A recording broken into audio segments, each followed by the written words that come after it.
Before we lock the doors and silence the world outside, take a split second to hit that like button and subscribe, because while everyone else is panicking, we are planning, and you need to be part of this network. Now close your eyes and listen. Can you hear it? It's the sound of the end of the world, but it's not an explosion. It is the low, grinding drone of 10,000 engines idling on the highway. It's the screaming of car alarms that will never be answered. It's the collective gasp of a population realizing that their escape route has become a parking lot. This is the stampede. When the grid fails and the panic sets in, 99% of the population will surrender to their lizard brain. They will grab a bag, jump in a car, and drive toward the horizon, convinced that safety lies in distance. They are wrong. By joining that exodus, they are voluntarily entering a kill box of gridlock, fuel exhaustion, and desperate competition. But as they flood out of the city, they leave something behind. They create a vacuum, a strategic void in the urban landscape where the noise dies down and the opportunities open up. The safest place for you isn't a cabin in the woods that you'll never reach. It is right here in the industrial skeletons of the city itself. Today, we are going to dismantle the myth of the bug out. We are going to turn you from a refugee into a squatter king, reclaiming the forgotten fortresses of the urban sprawl using nothing but physics, observation, and the refusal to be a victim. Your first move isn't to run, but to recognize the vertical labyrinth hiding in plain sight, the multi-story self-storage facility. While the mob is looting electronics stores, you're looking for these windowless concrete blocks. Most people see a place to store old furniture. You need to see a pre-built defensive depth system. Your action here is to bypass the front office and secure a unit on the third or fourth floor, preferably facing a narrow corridor. The magic lies in the architecture. These buildings are designed to be fire-resistant and secure, with steel roll-up doors that are harder to breach than any residential entryway. But the real secret is the stairwell. By disabling the elevators and barricading the ground floor stairwell access with the contents of lower units, you weaponize gravity. Any intruder wanting to reach you has to fight uphill in a narrow, fatal funnel, exhausting themselves before they even see your perimeter. You aren't just hiding in a room, you are commanding a tower where the terrain itself fights the enemy for you. Once you have shelter, you need to solve the water and calorie equation, and for that, you ignore the grocery store and head for the local craft brewery. This is calorie alchemy. The average looter runs past the brewery because they can't carry kegs and they want canned beans. You are smarter. You are there for the raw grain, sacks of barley and wheat sitting in the storage room. Your action is to secure these sacks and the industrial fermentation tanks. The science here is simple. That grain is a dense, shelf-stable source of carbohydrates that can be boiled into porridge or ground into flour, providing sustenance for months, not days. Furthermore, those massive stainless steel tanks are sanitary vessels. Even if the brewing is done, the industrial filtration systems and boiling kettles allow you to process and purify thousands of gallons of rainwater or scavenged river water with a level of efficiency a camping filter could never match. You aren't scavenging, you are taking over a factory line for survival. As the days stretch into weeks, the risk of infection becomes deadlier than any bullet, which brings us to the biological backup, the veterinary clinic. While the masses are trampling each other at the pharmacy for painkillers, the vet clinic sits quiet and ignored. Your move is to sweep these locations immediately after the initial panic subsides. You are looking for antibiotics like amoxicillin and cephalexin, often stocked in bulk for large animals, as well as surgical sutures and sterile saline. The physiology of a mammal is remarkably consistent.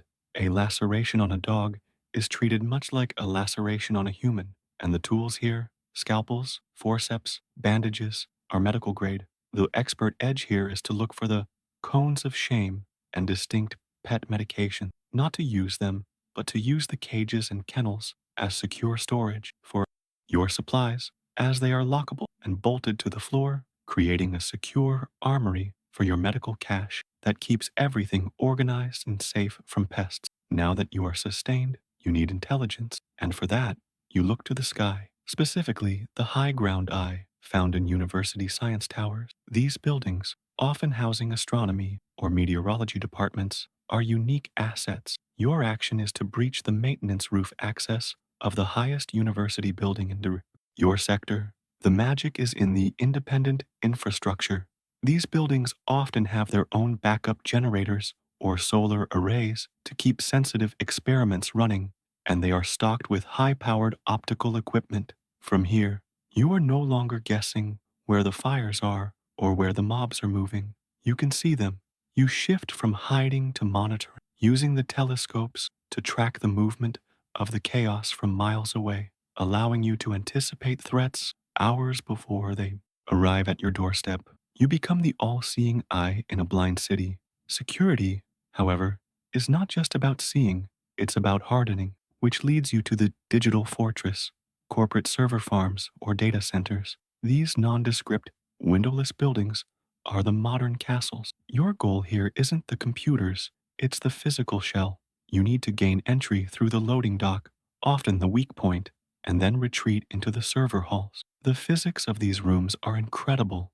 They are climate controlled, soundproofed, and protected by fire suppression systems that suck the oxygen out of the air to save the circuits, a system you must disable immediately to survive. But the heavy, magnetic lock doors are your prize. These doors often default to a fail-secure mode depending on the facility type, meaning without power, they stay locked. By manually bracing these from the inside, you are sitting inside a vault designed to protect billions of dollars of data. It is thermal insulated, sound deadened, and physically fortified against almost any handheld tool. Eventually, you may need raw materials to fortify your other positions, and that is when you raid the builder's arsenal, the active construction site. Most people see a half-finished building as a hazard. You see a depot. Your action is to raid the site manager's trailer and the supply piles. You are looking for generators, fuel, heavy-duty tarps,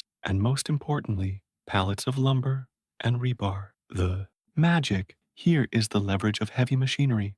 If you can hotwire a forklift or a bobcat, which often use universal keys, you can move obstacles that 20 men couldn't budge.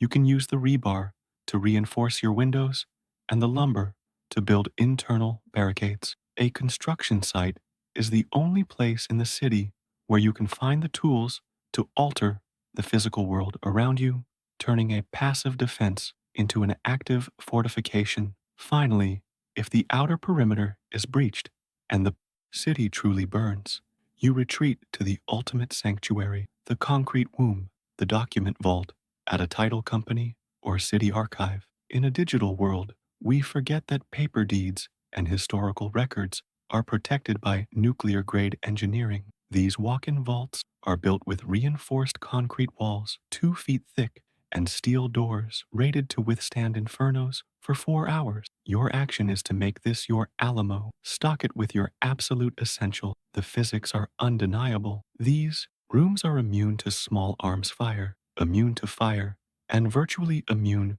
to forced entry without heavy explosives. When you spin that wheel and lock the bolts, you are sealing yourself in a capsule that exists outside of the chaos. It is the only place in the city where you can sleep with both eyes closed, knowing that nothing short of a bunker buster can touch you.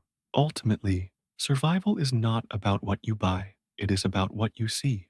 The prepper buys gear to survive in a world that no longer exists. The survivor adapts to the world as it is, by seeing the city not as a trap, but as a collection of resources. You have moved beyond the panic. You aren't relying on a government rescue that is never coming. You have established a logistics network, a series of strongholds that provide food, water, intelligence, and defense. You have traded the comfort of your living room for the cold, hard reality of industrial control, and in doing so, you have secured the only thing that matters tomorrow. The highway is a graveyard of good intentions, but your domain is a fortress of pragmatic decisions. The silence of the city isn't scary anymore. It's the sound of your success. You are the master of the vacuum. Now tell me in the comments, when the stampede starts, are you running with the herd or are you claiming the city?